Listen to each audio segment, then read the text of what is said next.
Hello guys, এই ভিডিওটি scary হতে যাচ্ছে কারণ এই ভিডিওতে আজকে তোমরা জানবে 5টি হরর মিস্ট্রি এবং ভ্যাম্পায়ার মুভির ব্যাপারে। সো লেটস স্টার্ট ইট।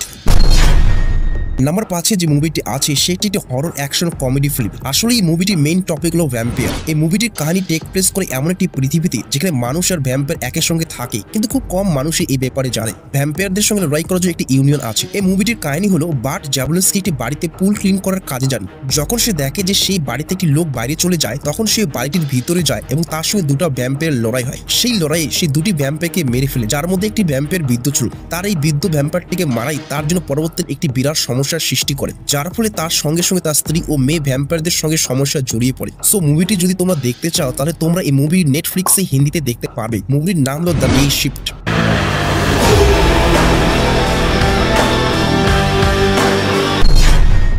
আর যে মুভিটি আছে তার নাম হলো ইন দ্য টল গ্রাস। এটি 2019 সালে রিলিজ হওয়া super natural horror drama movie. মুভিতে বেকি বলে একজন প্রেগনেন্ট গার্ল এবং তার ভাই কাল গাড়িতে করে স্যান ডিয়াগো বলে একটি শহরের দিকে যাচ্ছিল। মাঝ রাস্তার পাশে থাকা একটি লম্বা লম্বা ঘাসের গাছগুলির ভেতর থেকে একটি বাচ্চার সাহায্যের আওয়াজ শুনতে পায়। তারা দুজনে সেই বাচ্চাটি খোঁজানো সেই লম্বা লম্বা ঘাসের গাছগুলির ভিতর ঢুকে যায়। কিছু মুহূর্তে দুজনে সেই ঘাসের মাঝখানে হারিয়ে যায়। এরপর তারা যখন একে অপরের আওয়াজকে অনুসরণ করে খোঁজার চেষ্টা করে, তাদের মনে হচ্ছিল যে তারা অনেক কাছে, তা সত্ত্বেও তারা একে অপরকে খুঁজে পায় না। এরপর তারা বুঝতে পারে যে এটা খুব একটা ভালো ব্যাপার নয়, তাই তারা সেখান থেকে বার হওয়ার চেষ্টা করে কিন্তু পারে না। এরপর সেই ঘাসগুলির মাঝে তাদের সঙ্গে আরো অনেকেরও দেখা হয়। সেই লম্বা লম্বা ঘাসের গাছগুলির মাঝখানে একটি অদ্ভুত পাথর ছিল। আসলে সেই পাথরটি এই লম্বা লম্বা ঘাসগুলিকে কন্ট্রোল করতো। তাহলে তারা কি সেই লম্বা লম্বা ঘাসের গাছগুলির ভেতর থেকে বার হতে পারে? সে বাচ্চাটি বা কে ছিল এবং সেই পাথরটি বা কি এবং সেখানে কি করছে? এসব প্রশ্নের উত্তর জানার জন্য তোমাদের মুভিটি দেখতে হবে এবং তোমরা মুভিটি দেখতে পারে নেটফ্লিক্সে। মুভিটি তোমরা হররের সাথে টাইম লুপের মতো কনসেপ্ট দেখতে পারবে, যা তোমাদের মধ্যে অনেক মিস্ট্রি ক্রিয়েট করবে। কিন্তু সমস্যা হলো যে এটির হিন্দি ডাব নেই, তাই তোমাদের এটি ইংলিশ সাবটাইটেলে দেখতে হবে।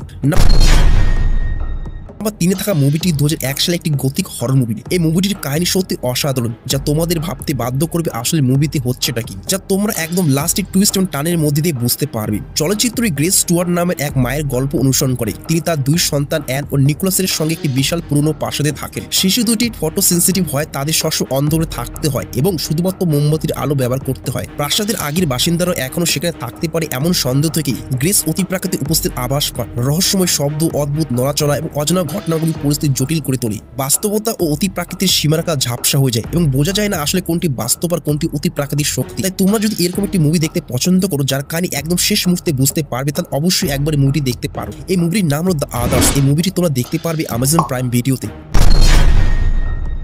নাম্বার 2-এ থাকা মুভিটির নাম হলো দ্য এইট নাইট। এটি south Korean supernatural thriller movie. এটি প্রাচীন অভিশাপ, পজেশন আর গুড অ্যান্ড ইভিলের লড়াইয়ের জটিল গল্প। এটা সাধারণ ভৌতিক সিনেমা নয়, এটি একটি এমন অভিজ্ঞতা যা আপনাকে শেষ পর্যন্ত চিন্তায় রাখবে। তাহলে গল্পটিকে স্পয়লার না দিয়ে বলি। এই সিনেমাতে এক প্রাক্তন সন্ন্যাসী পাক জিন সুকে নিয়ে, যিনি এক অশুভ মিশনে নামেন। তাকে একটি প্রাচীন দুষ্টু আত্মার পুনর্জন্ম রুখতে হবে, যা হাজার হাজার বছর ধরে সিল করা ছিল। এই ইভিল স্পিরিট দুভাগে বিভক্ত, ব্ল্যাক আই এবং রেড আই। কিন্তু এখানে একটি টুইস্ট আছে। এই আত্মাকে 7 রাতের মধ্যে 7 জন মানুষের দেহ দখল করতে হবে তার চূড়ান্ত লক্ষ্যে পৌঁছানোর আগে। আর এখানে আসে মুভির নাম দ্য এইট নাইট, অর্থাৎ 8 রাতে হবে চূড়ান্ত লড়াই। সেই রাতে কি হয় এবং এই মুভিটি স্টোরি উপভোগ করতে চাইলে তোমরা অবশ্যই মুভিটি দেখতে পারো। মুভিটি তোমরা নেটফ্লিক্সে হিন্দিতে দেখতে পারবে।